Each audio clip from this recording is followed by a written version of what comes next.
In today's video, I'm going to teach you how to set your base currency and fiscal year end in your account.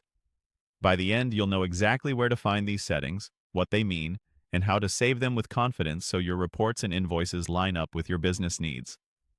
First, head to Settings.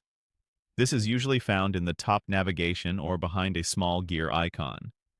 If you manage more than one workspace or company, make sure you've selected the correct account before you continue. Changing settings in the wrong place can affect the wrong set of books, so it's worth a quick glance at the account name. Inside Settings, look for Tax and Financial Information. Depending on your platform, it may be labeled slightly differently, but you're aiming for the section that controls your financial reporting preferences and compliance details. Open that page to access your core accounting configuration. Now set your base currency. This is the primary currency your organization uses for bookkeeping and financial reports.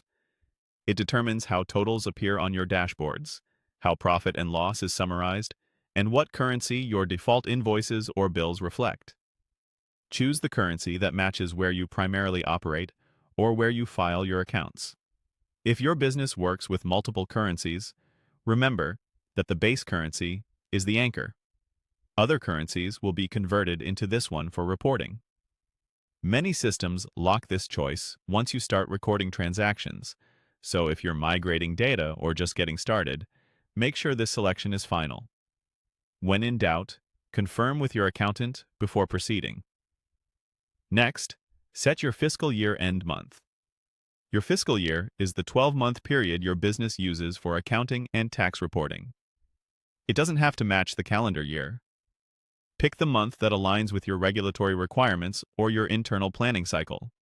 For example, some organizations prefer a fiscal year that ends in March or June to better capture seasonal trends. After you've chosen the month, set your fiscal year-end day. Most organizations use the last calendar day of that month, but some jurisdictions or internal policies specify a different cutoff. Whatever you choose, make sure it matches your official filings and any deadlines you follow. Finally, click Save Changes. Wait for the confirmation message to ensure everything applied correctly.